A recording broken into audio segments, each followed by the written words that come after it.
வணக்கம். உங்களுக்கும் நல்ல பளபளன்னு ஒரு ஸ்கின் வேணும்னு ஆசையா இருக்கா? அதுக்காக கடைகள்ல போய் கிரீம்ஸ் எல்லாம் வாங்குறதுக்கு பதிலா நம்ம வீட்ல இருந்தே ஒரு சூப்பரான வழி இருக்குன்னு சொன்னா நம்புவீங்களா?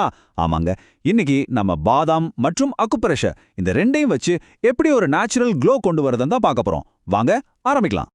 ஸ்கின் க்ளோ, பளபளப்பான சருமம், இது யாருக்கு தான் பிடிக்காது சொல்லுங்க. நம்ம எல்லாருக்குமே இருக்கிற ஒரு ஆசை தானே இது. ஆனா இதுக்கான அந்த சீக்ரெட் இருக்கு பாருங்க, அது நாம நினைக்கிற மாதிரி காஸ்ட்லியான க்ரீம் பாட்டில்ல இல்ல, அது வேற எங்கேயோ இருக்கு. அது எங்க இருக்குன்னு தெரிஞ்சுக்க ரெடியா? வாங்க பார்க்கலாம். இந்த பளபள சருமத்துக்கான தேடல் இது ஒரு பெரிய பயணம் மாதிரி இல்லையா? நம்ம எல்லாருமே அந்த ஒரு பெர்ஃபெக்ட் சொல்யூஷனை தேடிட்டே இருக்கோம். ஆனா ஒரு முக்கியமான கேள்வி, நம்ம தேடுற இடம் சரிதானா? யோசிச்சு பாருங்களேன், நம்ம முகம் கொஞ்சம் டல்லா இருக்குன்னு தோணுச்சுன்னா நம்மளோட முதல் ரியாக்ஷன் என்னவா இருக்கும்? டக்குன்னு ஒரு க்ரீம் எடுத்து அப்ளை பண்ணுவோம் இல்லையா? ஆனா இந்த பகுப்பாய்வு என்ன சொல்லுதுன்னா, உண்மையான தீர்வு அந்த பாட்டிலுக்குள்ள இல்ல, அது நமக்குள்ளதான் இருக்குதுன்னு சொல்லுது. அப்போ இங்க ரெண்டு விஷயம் இருக்கு. ஒன்னு வெளியில பூசுற க்ரீம், இன்னொன்னு உள்ள இருந்து வர்ற அழகு. ஒன்னு டெம்பரரி, இன்னொன்னு பெர்மனன்ட். இத ரெண்டுக்கும் நடுவுல இருக்கிற அந்த பெரிய வித்தியாசம் என்ன? அதை நாம புரிஞ்சுக்கிட்டாலே போதும், பாதி ஜெயிச்ச மாதிரி தான். இப்ப பாருங்க, ரெண்டு அப்ரோச் இருக்கு. ஒரு பக்கம் நம்ம வெளியில பூசுற கிரீம்ஸ், இது ஒரு தற்காலிகமான தீர்வு தான், அதாவது ஒரு டெம்பரரி ஃபிக்ஸ். ஆனா இன்னொரு பக்கம் பாருங்க, உள்ளுக்குள்ள ஆரோக்கியம், அதாவது சுத்தமான ரத்தம், இதுதான் உள்ள இருந்து வர அந்த நிரந்தரமான பொலிவுக்கு காரணம்னு இந்த பகுப்பாய்வுல சொல்றாங்க. இந்த ஒரு வரிதாங்க இந்த மொத்த விஷயத்தோட சாராம்சமே. கிரீம்களை விட சுத்தமான ரத்தம் தான் அதிக க்ளோ கொடுக்கும். ரொம்ப சிம்பிள், ஆனா ரொம்ப பவர்ஃபுல்லான ஒரு விஷயம் இல்லையா இது?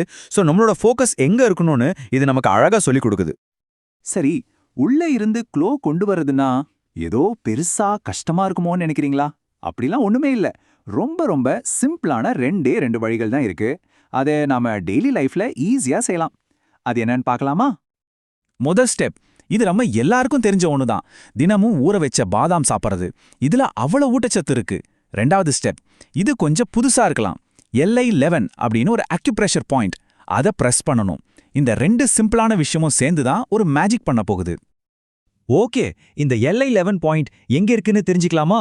ரொம்ப சிம்பிள். உங்க முழங்கையை மடக்கி பாருங்க. அந்த மடிப்பு முடிகிற இடத்துல வெளிப்பக்கமா ஒரு சின்ன பள்ள மாதிரி இருக்கும். அதுதான் அந்த பாயிண்ட். அக்குப்ரெஷருங்கிறது ஒன்றும் இல்ல, நம்ம உடம்புல இருக்கிற சில முக்கியமான பாயிண்ட்ஸை பிரஸ் பண்றது மூலியமா நம்ம ஹெல்த்தை இம்ப்ரூவ் பண்ற ஒரு பழைய ஆனா பவர்ஃபுல்லான டெக்னிக். அவ்வளவுதாங்க. டெய்லி ஒரு 1-2 நிமிஷம் அந்த பாயிண்ட்டை மெதுவா அழுத்தம் கொடுத்தா போதும். இதுக்குன்னு தனியா டைம் ஒதுக்க வேண்டாம்.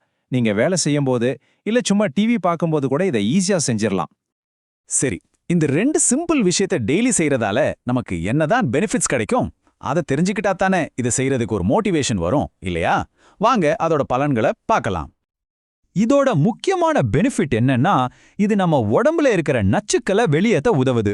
அதாவது ஒரு நேச்சுரல் டீடாக்ஸ் மாதிரி. நம்ம உடம்புல இருக்கிற டாக்ஸின்ஸ் எல்லாம் வெளியே போயிடுச்சுனாலே பிம்பிள்ஸ் மாதிரி ஸ்கின் பிரச்சனைகள் ஆட்டோமேட்டிக்கா குறைய ஆரம்பிச்சிடும். சிம்பிளா சொல்லணும்னா, உள்ள கிளீன், வெளியே க்ளோ. அப்போ இந்த முழு பகுப்பாய்வுல இருந்து நாம எடுத்துக்க வேண்டிய முக்கியமான பாடம் என்னன்னா, உண்மையான நீடிச்சு நிக்கிற அந்த பளபளப்பு அது வெளியிலிருந்து வர்றதில்ல, உள்ள இருந்து தான் ஆரம்பிக்குது. வெளியில பூசுறதெல்லாம் டெம்பரரி தான், உள்ள இருந்து வர்றது தான் உண்மையான ஆரோக்கியம், உண்மையான அழகு. சரி, இந்த சிம்பிளான ரெண்டு டெக்னிக்ஸ் பத்தி நீங்க என்ன நினைக்கிறீங்க? இதே மாதிரி உங்க டெய்லி லைஃப்ல நீங்க ஃபாலோ பண்ற வேற ஏதாவது சிம்பிளான நேச்சுரல் ஹெல்த் டிப்ஸ் இருக்கா? கொஞ்சம் யோசிச்சு பாருங்க. ஏன்னா நம்ம எல்லாருக்குமே தெரியும், உண்மையான அழகு உள்ள இருந்து தான் ஆரம்பமாகுது. இந்த சின்ன பகுப்பாய்வு உங்களுக்கு ரொம்ப யூஸ்ஃபுல்லா இருந்திருக்கும்னு நம்புறேன். நன்றி.